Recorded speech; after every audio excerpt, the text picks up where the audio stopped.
हमारे अस्सलाम वालेकुम व्यूअर्स, आज की वीडियो लेक्चर में हम विस्कोसिटी के बारे में पढ़ेंगे। तो it is the frictional effect between different layers of the flowing fluid.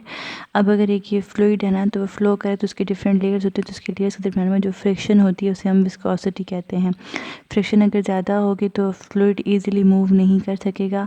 Like Honey, वो बहुत डेंस होता है, वो ईजिली मूव नहीं करता। और अगर friction between the layers of the fluid कम होगी तो वो फ्लूइड ईजिली मूव कर सकेगा, लाइक वाटर ईजिली फ्लो कर सकता है। तो viscosity of the fluid is a measure of its resistance to flow. Viscosity जो है वो रेजिस्टेंस ऑफ द फ्लो को मेजर करती है। इसको आप छोड़ो, जैसे आपने ये याद करें, frictional effect between the layers of the fluid, या it measures that how much force is required to slide one layer. इसको भी छोड़ दें, ठीक है। This is definition is enough for the viscosity के between the different layers of the fluid के दरम्यान में जो रेजिस्टेंस होती है उसे हम विस्कोसिटी कहते हैं। और इन अदर मैंने आपको समझा दिया कि इसका मतलब ये होता है कि अगर रेजिस्टेंस ज़्यादा होगी तो फ्लूइड ईजिली फ्लो नहीं कर सकेगा, लाइक हनी ईजिली फ्लो नहीं करता। और अगर रेजिस्टेंस कम होगी तो फ्लूइड ईजिली फ्लो करेगा, लाइक वाटर। एग्जाम्पल है हनी जो है, and thick tar have large coefficient of viscosity, मतलब कि resistance between the layers of the fluid बहुत ज़्यादा होती है, सो वो इजीली फ्लो नहीं कर सकते। लेकिन अगर वाटर और मिल्क को देखें तो उसकी स्मॉल कोफिशिएंट ऑफ विस्कोसिटी होती है, मतलब रेजिस्टेंस कम होती है, तो वो इजीली फ्लो करते हैं। यूनिट ऑफ विस्कोसिटी जो है वो ये यूनिट होते हैं, यहाँ पे याद करने, इसकी डायमेंशन है। और viscosity of liquid and gases, जो लिक्विड एंड गैसेज है नॉन जीरो। अब गैस भी एक फ्लूइड होता है, ठीक है। फ्लूइड सिर्फ वो नहीं होता, पानी हो गया या मिल्क हो गया या हनी हो गया। अब गैस, आपने एक और चीज़ ये सीखी है फिजिक्स पढ़ के, gas is also a fluid, और उसकी विस्कोसिटी नॉन ज़ीरो नहीं होती। Viscosity of gas increases with increasing the temperature. अगर आप टेम्परेचर बढ़ाते हो ना तो गैस मॉलिक्यूल्स बहुत रैंडमली जो है वो मूव करते हैं, जिसकी वजह से resistance between the particles of the gas बढ़ जाती है। तो हम कहते हैं कि उसकी गैस की विस्कोसिटी अब हाई हो गई है, ठीक है। While for solids and liquid decays, लेकिन अगर आप सॉलिड्स और लिक्विड्स को अगर आप गर्म करते हो तो उसकी विस्कोसिटी कम होती है, वो इजीली फ्लो करते हैं। लेकिन अगर आप गैसेस को गर्म करते हैं, गैसेस मतलब कि गर्माइश, गर्म मौसम होते हैं, तो हवा गर्म होती है, गैस गर्म हो जाती है, तो उस टाइम जो है वो टेम्परेचर बढ़ जाता है, तो विस्कोसिटी इंक्रीज हो जाती है। तो ड्रैग फोर्स पढ़ते हैं, an object moving through a fluid experiences a retarding force, that is called drag force.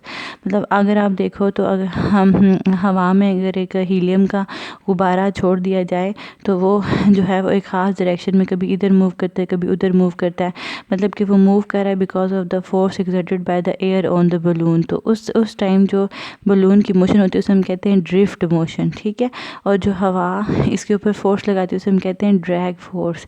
इसी तरह से अगर एक पर्सन किसी पानी में जो है वो तैर रहा है, स्विम कर रहा है, तो जब वो आगे की तरफ मूव करता है तो पानी उसके ऊपर पीछे की तरफ फोर्स लगाता है, उसे हम ड्रैग फोर्स कहते हैं। अगर एक इंसान है जो ऊपर से नीचे किसी पैराशूट की मदद से गिर रहा है, तो उस टाइम भी उसके पैराशूट के ऊपर हवा एक फ़ोर्स लगाती है, जिसे हम ड्रैग फोर्स कहते हैं। तो ड्रैग फोर्स वो फोर्स होती है जो कोई भी फ्लूइड किसी भी ऑब्जेक्ट के ऊपर एग्जर्ट करता है, ठीक है। तो ये आपने याद रखना है, इसको छोड़ दें, व्हेन वी इसको भी छोड़ दें। ड्रैग फोर्स का आपने क्या है, ड्रैग फोर्स के लिए फार्मूला एक स्टोक्स लॉ है, जिसको आप आगे पढ़ेंगे। तो स्टोक्स लॉ जो है उसकी मैथमेटिकल फॉर्म ये है। तो ड्रैग फोर्स जो है 6 पाई जो है ये कांस्टेंट है, ईटा भी नहीं 6 पाई कांस्टेंट है, और ड्रैग फोर्स जो है वो डिपेंड कर रही है ईटा, विस्कोसिटी, आर आपको शो करता है साइज़ के, रेडियस ऑफ द ऑब्जेक्ट क्या है, बड़ा है छोटा है, और उसकी स्पीड क्या है। स्पीड ज़्यादा होगी तो ड्रैग फोर्स ज़्यादा होगी, रेडियस मतलब कि साइज़ ऑफ द ऑब्जेक्ट ज़्यादा होगा तो ड्रैग फोर्स ज़्यादा होगी, और अगर विस्कोसिटी ऑफ द मीडियम ज़्यादा होगी तो ड्रैग फोर्स ज़्यादा होगी। लाइक अगर आप ये कंसिडर करो कि एक ऑब्जेक्ट जो है वो हवा में गिर रहा है नीचे, तो उसके ऊपर ड्रैग फोर्स कम होगी, लेकिन अगर वो पानी में तैर रहा है तो पानी की विस्कोसिटी हवा के मुकाबले में ज़्यादा होती है, तो उसकी ड्रैग फोर्स ज़्यादा एक्ट करेगी, ठीक है। तो ये चीज़ें होगी, इन चीज़ों के ऊपर डिपेंड करती है, ठीक है। तो अच्छा, अब एक स्टोक्स लॉ है, तो स्टोक्स लॉ हमें जैसे ये बताता है कि ड्रैग फोर्स एफ जो है acting on a body of spherical r moving slowly with some velocity v, तो विस्कोसिटी वी, तो ड्रैग फोर्स इतना उसके ऊपर डिपेंड करती है। लिमिटेशन ये कि स्टोक्स लॉ सिर्फ उन ऑब्जेक्ट्स पे अप्लाई जो स्फेरिकल बॉडीज़ पे होते हैं वो स्लो मूव करते हैं। अगर कोई डिफरेंट तरह की बॉडीज़ हैं लाइक एरोप्लेन या कोई फास्ट मूविंग बॉडीज़ हैं तो उनके ऊपर स्टोक्स लॉ अप्लाई नहीं होती। This is the Stokes law, this is mathematical form and it is very important, ठीक है।